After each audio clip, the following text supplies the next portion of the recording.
All right. You've had lots of time to think over the answer to the first question. After all that, what is a mixed number? Well, let's use your definition of it, not my definition of it.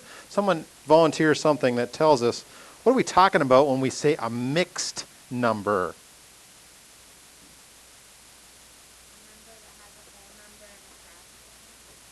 It's perfect. It's perfect. I'm going to try and write it word for word, exactly what she said. A number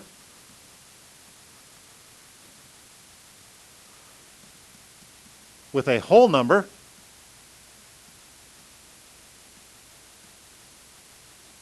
and a fraction part.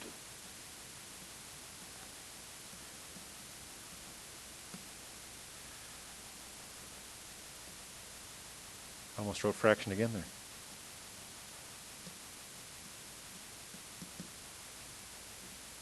All right, so now we know what a mixed number is. We want to write the following improper fractions as mixed numbers. See, sometimes you end up with an answer like this, 32/5, and we want to convert it back over to a mixed form, which you've already done in some of the homework. So this isn't really all that new. But let's just get a procedure down. Let's really talk about what is it you do when the numbers get a little big like this. What's the plan here to get 32/5 into a mixed number?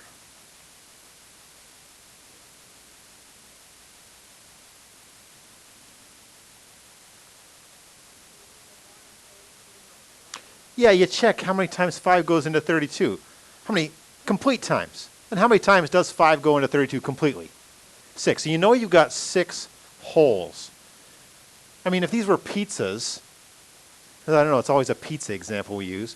We'd say, okay, I've got 32 slices, but they're only 5 slice pizzas. I can make 6 full pizzas, and then you got to think, what's left over? Well, when you want to do what's left over, what you really want to know is how many pieces have I used? How many pieces have been used if I've used 6 holes and there's 5 slices in each hole?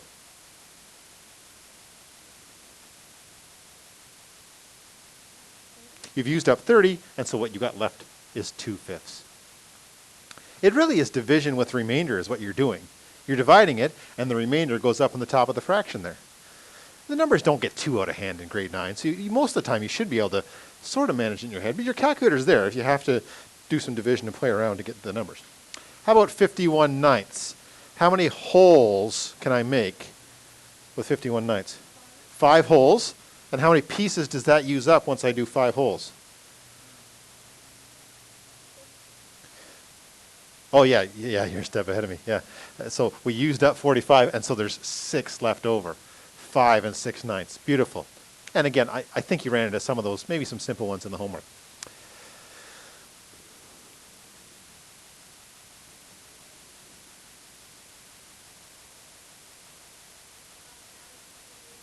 Yeah, always, always, always we want to reduce. You find that out in some of the homework. If you didn't reduce it, the numbers would get huge. You know, imagine taking 6/9 and squaring it, 36 over 81. But 2/3 squared, you'd only be 4/9. So that's one of the reasons why we reduce. We want to keep the numbers as simple as possible. That's why it's called simplifying. We want to keep things simple if we can. Okay, well, how about going the other way? Write the following mixed numbers as improper fractions. What if we want to go the other way? Do you remember this procedure from grade 8? Did they talk about it? How do I manipulate these numbers to figure out putting it back into improper? Yeah, 4 times 3 and add the 1. So what you do is you multiply the whole part with the denominator to say, okay, how many holes do I have, which is 12, and then add 1. So I'm just going to write that above here, 3 times 4 plus 1. Now, I need to warn you, when there's negative numbers involved, we're going to have to really think about this. But when there's positive numbers involved, that's all we really got to talk about. So 3 times 4 is 12, plus 1 is 13. So 13 quarters, and then 4 and 5 elevenths. Oh, that's not too bad to do in our head, actually. 4 times 11. 11 times table is nice, right? 44, and then another 5, so I get 49 elevenths.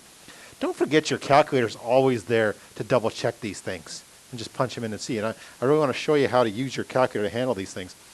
Now, I mean, you hear all the time arguments about whether students should have calculators or not have calculators. You definitely should have calculators and know how to use them, but you should be able to do the things on your own as well. But one of the things the calculator can do is do this conversion for you. so you can check your answer. So 32 fifths, if I go to my calculator and just go 32, and every calculator is a little different, mine has a button that says A/B. Yours might say A/B/C. And none of the A's and B's and C's really mean anything. It's just to let you know this is your fraction divide button. The calculator will try to think in fractions. And that's why I showed you that Casio calculator. It's really nice in how it displays. Remember, our goal by the time we get to quiz 1 will be to have our own calculator here. But again, I have ones here to borrow if that's still a work in progress. Maybe tomorrow would be a perfect day for it. Make sure you're bringing whatever calculator you have tomorrow. I'll look at it and say, it's good, it's great, or you're going to want to do better. Okay, so make sure about tomorrow that you're bringing a calculator in. Doesn't happen? Well, you get one on mine, no problem.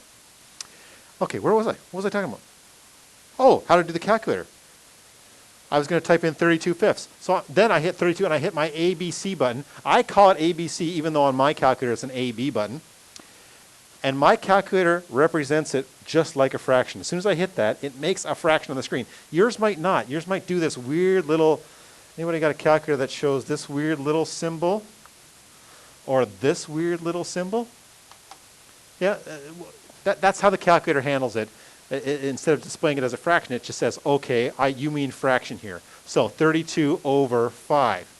But what should be the same is when you hit equals, something awesome should happen on most calculators. Some calculators do something a little different. If I hit equals there, it goes, oh, hey, you want mixed, don't you? Of course you want mixed. Let me make it mixed for you. The odd calculator doesn't. And then what you do is you hit second function fraction button, and then it'll switch back and forth between improper and mixed. Really, really cool. Okay? So great for checking these answers. Does it do the other way? Some calculators, yes, some no. So I want to type in now 3 1/4. This one here, 3 1/4. So I type in on my calculator 3, and then I got to hit shift fraction button to get my mixed fraction. It does mixed fractions as well. 3 1/4. When I put all those numbers in, and when I press that, it says 3 1/4. But then if you hit the AB button, oops, no. Clear. Let me try it again. 3 and,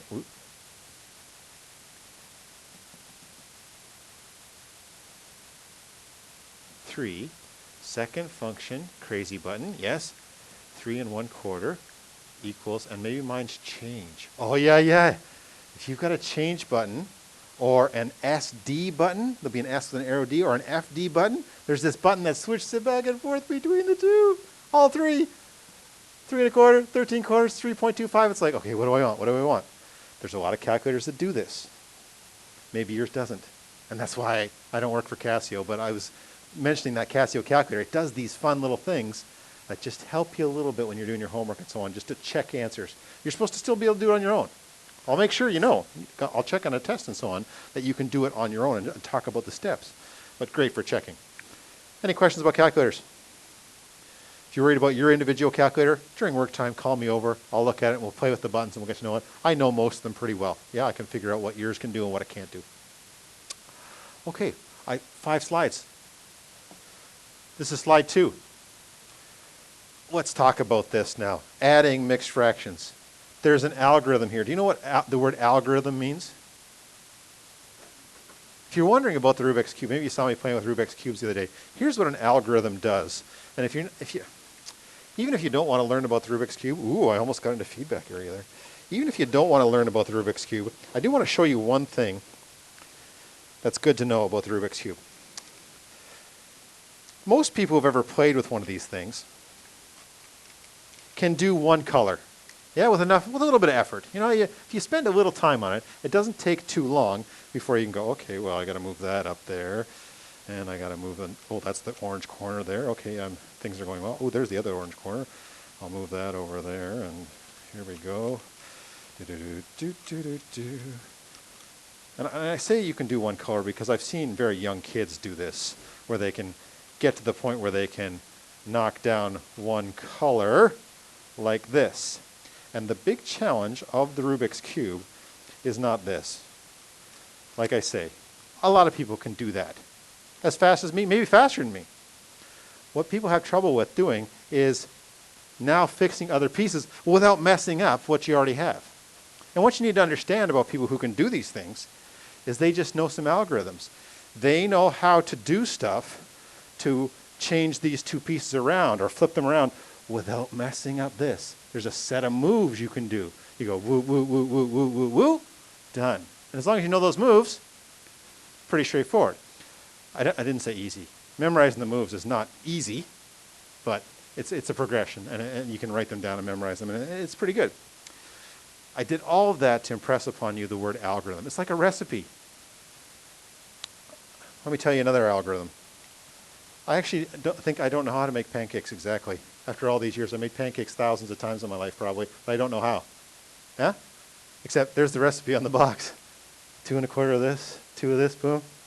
Pancakes. It's a set of steps. It just says do this, then do this, then do this, and you'll get the answer. This has an algorithm that you probably learned in grade 8. Maybe not. Maybe this is the first time you're going to see the algorithm. When you're going to add to, I don't like how that's displaying on the screen there, 2 3/5 and 4 3/4, there's a set of steps.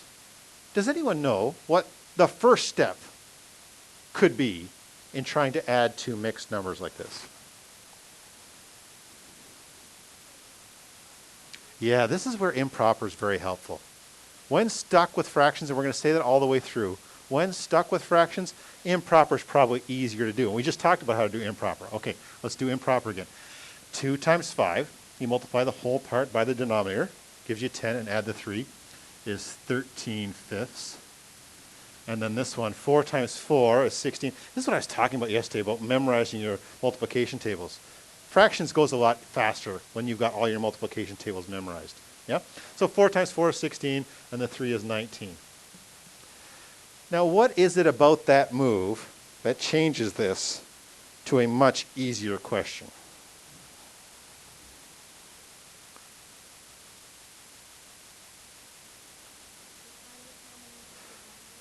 Yeah, it really just looks like other fraction questions now. It's like the only step in adding mixed fractions. And I'm going to put the step beside it here. So if you're a memorizing algorithm type person, here's step 1. Step 1 is put into improper form. So again, if you're having trouble with any of this homework later and you're wondering, how do I do adding mixed fractions again? Step 1, put into improper form. The rest of the steps you already know. Next step, common denominator. To add fractions, we need a common denominator. What common denominator should I use here? I'll give you time to think it out while I write down the second step in my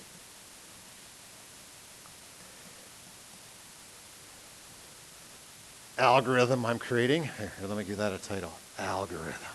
Such a good word. There, you want to blow your parents' doors off tonight? What'd you do in math class today? We learned algorithms for adding mixed fractions. Yes, sounds good. What's the common denominator here? 20, so I got to multiply top and bottom by 4. I get 52 over 20. I can multiply top and bottom by 5. I get 95 over 20. Hopefully that's pretty familiar to you. You're like, oh yeah, I can do that. Let's just be careful here because it happens to AP students all the time. After learning multiplying fractions, adding fractions goes wrong for a second because they forget adding fractions has a slightly different procedure. Once I've got a common denominator, what do I do with the numerators? I add the numerators, yes. But the denominators, they stay the same in adding fractions. Easy to mess that up after you've done multiplying fractions. Yep. 3. I don't know what to say here. Add the fractions. There, 3 steps. That's my whole lesson. Right there. I'm going to do a couple other examples, but that's pretty much it. 4.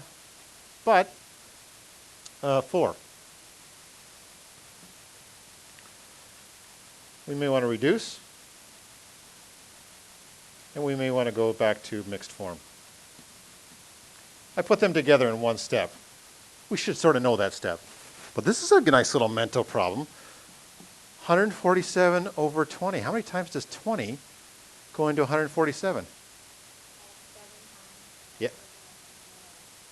Yeah, so good. I think most people say do the mixed form first, because it'll be easier to see the reducing after doing that usually. But it doesn't matter. You can do these in either order. Good to practice these. It's so good for your brain to try them in your head, even if you're going to check them in the calculator. Now, just so you know, when you're doing this homework, or let's say this was on a quiz in a few days, because it is, your calculator will totally handle this. You just got to get to know your calculator. Don't worry about how to punch the buttons, because the buttons might be different on your calculator than mine. Just know that if your calculator has a fraction button, it can do what mine's about to do. Let's see. 2 3/5. 2, and mine displays it so nice. Yeah? 2 3/5 looks like 2 3/5. Not a couple of these little symbols here. If you got that calculator, it'll totally work. You don't have to get rid of it. It's just not quite as nice a display, you know? Hey, especially if mommy and daddy are paying for the calculators. Yeah? Time to upgrade. Yeah? You can say, I need this. What was it? What was it on Amazon the other day? What was the price of it? Like $13? 12, $13? I think many parents will go for that. Don't want to watch this video though where I told you. No, okay. 4 3/4. Oh, plus 4 3/4. Okay, so you're on the test. You got to show these steps. If you don't show these steps, you don't get any marks. But you show all these steps, and you're on the quiz, and you're like, okay, geez, I hope I got it right. I want this quiz to go well. Then you can type it in your calculator and go, I got it. Then you can move on to other questions. You see, that's the advantage of the calculator. You go, okay, I know it's right. I know all the steps are right. If it's wrong, then you know you got to go back and fix something. On quizzes or in homework, don't erase your work when it's wrong until you know what's wrong with it. Like when you're doing homework, you can't get the right answer, come over. It happened to a few people the last round. They called me over and said, I don't know what's wrong here. And I said, oh, that's supposed to be a 6, or you forgot to add those two things. Oh, and you just erase it and do a little fix-up. Don't erase until you know what you got to fix. Any questions on this procedure? On this algorithm? How many people saw this algorithm before? Mostly nodding. If you didn't, I hope I taught it in a way that's like, okay, I get that. That was slide 205. 3 slides to go. Evaluate each of the following. Okay, here's a chance for you. Why don't you take a shot at my algorithm for a few minutes and see if it's down pat. Before we go to homework time and find out that you don't have it down pat, take a few minutes. I'll check in with you. I'll pause the video. I'm going to see if that works. I'm so scared. Oh, I hope it's resuming. Okay, so 5 3/8 plus 4 1/8. Here's what, based on the algorithm, here's what you could have done. Switch it to improper, 43/8. Switch it to improper, 33/8. And then you would have got 76/8, 9 4/8, which is 9 1/2. Who got 9 1/2? Did anyone do something differently, though? There was another choice here. I've given you an algorithm that will handle any question, but this particular question might have been handled in a slightly different way.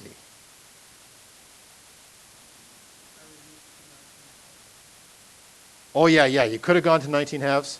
We'll talk more as the week goes on whether improper versus mixed is better for any particular situation. Usually our final answer, we want to go to mixed, but you could have gone back to improper there. Let's take a look at the original question. 5 3/8 plus 4 1/8. What's 5 plus 4? 9. 3/8 and 1/8 is 4/8. Is there a way to sort of jump from the beginning to the end? And the answer is yes, sometimes. This is why we teach you the algorithm.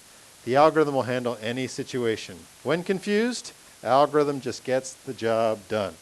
Okay? But sometimes there might be a faster way to handle these things. So it's possible somebody went, oh, that's 9 4/8. I can see right there. 5 and 4 is 9. 3/8 and 1/8 is 4/8. 9 4/8. Answer 9 1/2. I don't want to give that too much respect or not enough respect. It's really awesome, but it doesn't work all the time. There are some situations where it messes things up. How about this one? If you did the algorithm that I said, you would have gone to 27 tenths and 49 tenths. Added them together and got 76 tenths. And then gone to 7 6/10.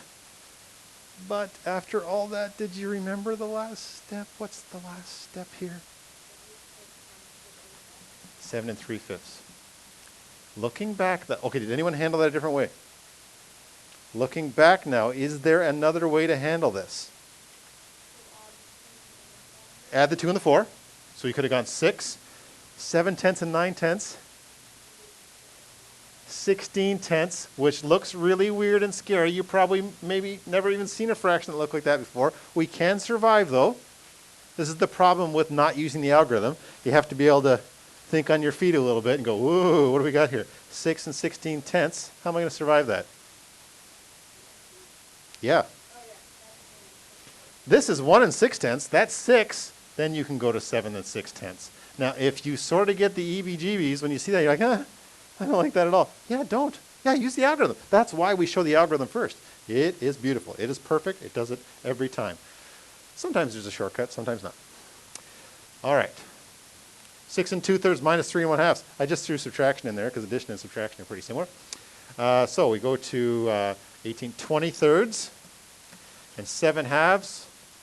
I'm going to go to 6 46 minus 21/6. I have trouble saying 6th. I got 3 1/6. How many people got 3 1/6?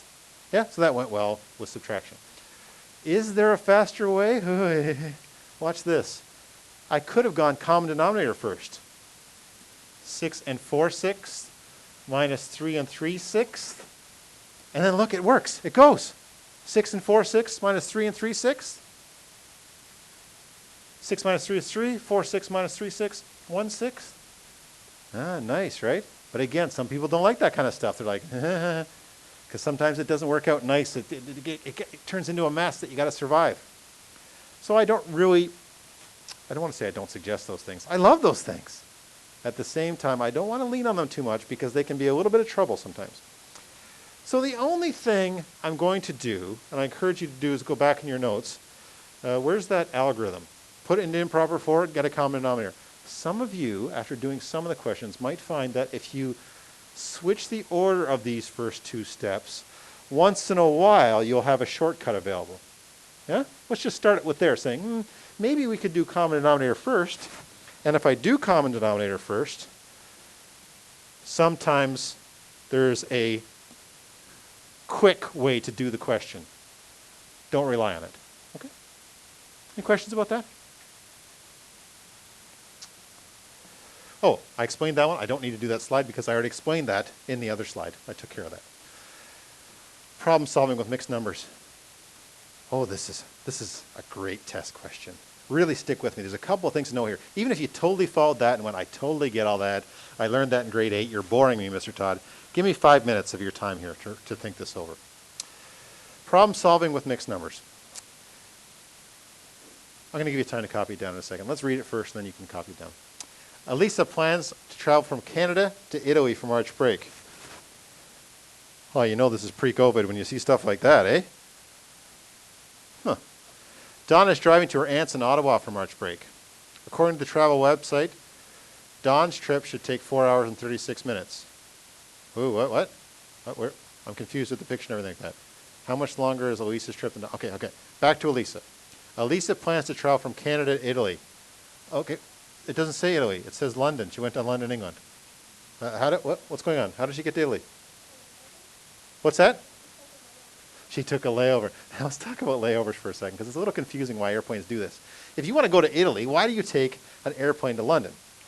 First of all, it's cheaper to do it this way. That's one reason people do it. But why does the airline do it? Well, their plan is this. Let's say they've got a plane that holds 50 people, and they've got 30 people that want to go to Italy. Well, now the plane's half empty. That costs them money. But they do have 20 people that want to go to London, England. So what they do is they go to London, drop off 20 of their passengers, and then take the rest to Italy, and it saves them a lot of money, and you get to pay less. And there's another part. Go. Yeah, it's like bus stops. That's what it is. It's just cheaper because it's like a bus stop. And better yet, when you're in London, you could pick up some people, and they could board the plane and go to, and you can get even more money. So it's a good way to save money. You want to take a direct flight? usually more expensive. Okay, now I understand. So I'm just going to take my highlighter out and highlight her journey. She's going to do this, and then she's going to do this. Now I understand Elisa's journey. Meanwhile, Dawn's trip is not on the picture. I'm going to underline that. This is a great way when you're doing problem solving to handle a question like this, is to underline, highlight, so you have everything that's going on. Okay, how much longer is Elisa's trip than Dawn's? Well, first we need to know how long Elisa's trip is. What do we have to do with the two numbers of Elisa's trip to add it over? They haven't put any layover time here. In a real problem, you'd have to add over some time for waiting in London while people got off and reboarded, but they just did the total times here. What do I have to do with these two things? I got to add them all together. 5 3/4 plus 2 1/3. I'm going to do it using the algorithm that I've shown you. If you got shortcuts and you learn from my shortcut stuff, you go ahead, but on the board I'll always do the algorithm. I get 23/4 and I get 7/3. I got to say it once more just to be sure. What do I need when I'm adding fractions? Common denominator. Multiplying and dividing, I don't. So this becomes 69/12, and this becomes 28/12, which is 97/12, 8 1/12. Okay? And then it's awfully tempting, now that I know how to use my calculator, to go, okay, before I go any farther, let's just make sure I got that right. Oops.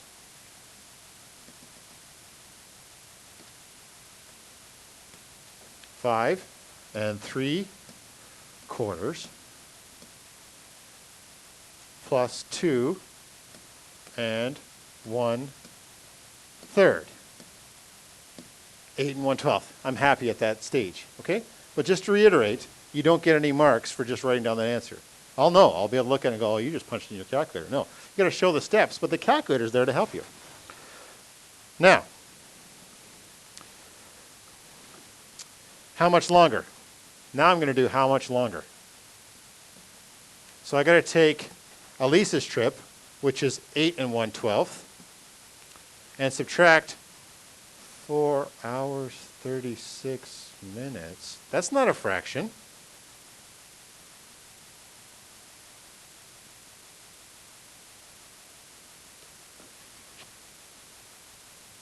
This is a fraction. This isn't a fraction, or is it? Can we express 4 hours, 36 minutes as some kind of fraction to give us a chance to do this question? Big moment. This test question has caused people headaches over the year because they didn't look up at the clock. Did you see me looking up at the clock in the middle of this question? I'm like, 36 minutes, look at the clock. How many minutes in one whole hour? 60. So it's 8 1/12 minus 4 36/60. Now, lots going on here. Lots going on here. Awfully tempting to reduce this fraction. It's not a bad move. But if I'm going to go common denominator, and I drop this down to 3/5, I think it is, then I got to get a common denominator and go back to 60. I'm getting back at 60 anyway. So you might do those steps. You might do reducing first. But the common denominator here is 60ths. So I'm going to go 8 5/60. And then go to improper. 485/60 and 276/60. Can I do it in my head? Sure I can. 209 over 60, which is 3 29/60. You might need a little more time to do those type of things. And when I do them quick on the board, I don't want you to get astounded, because I've been doing these type of questions on the board for 20 straight years. So yeah, I better be kind of fast at them by that time. You know what I mean? Don't get too harsh on yourself. Just practice them. Try them out. See if you can do them in your head, and then use your calculator to help you out. You can take your calculator then and punch this line in and make sure it worked out right. You can use your calculator to go, 485 minus 276. You can use your calculator to do that. That's what the calculator is there for, is those little pieces there. Okay? Any questions about that stuff? Did you hear, teachers are like this. When you're in class and a teacher gets excited about a question, put a big star beside it and make sure you go and look it over again before the test. That's me giving a hint.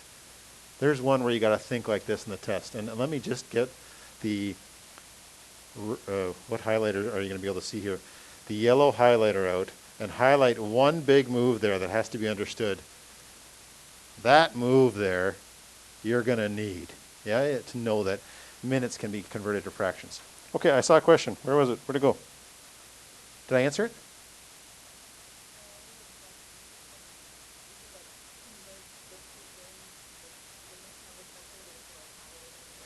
Yeah, the other choice here was to go, is to put these into 60ths right off the hop. You could also, in the real life, not on a fraction test, you might also go to decimals for all these and get an estimate, those type of things. On the fraction test, coming up, it's not even this week, so don't stress out about that just yet. On the fraction test, we of course want you to do with fractions, but you're right, in real life there's plenty of other good choices here. Okay, so your homework for that, can you see it over there? Page 16, 3 to 8, 10, 13, 16, and 17 is starred, which means that should slow you down a little bit. That should take some thought. We may have to take that up on the board, yes, at some point.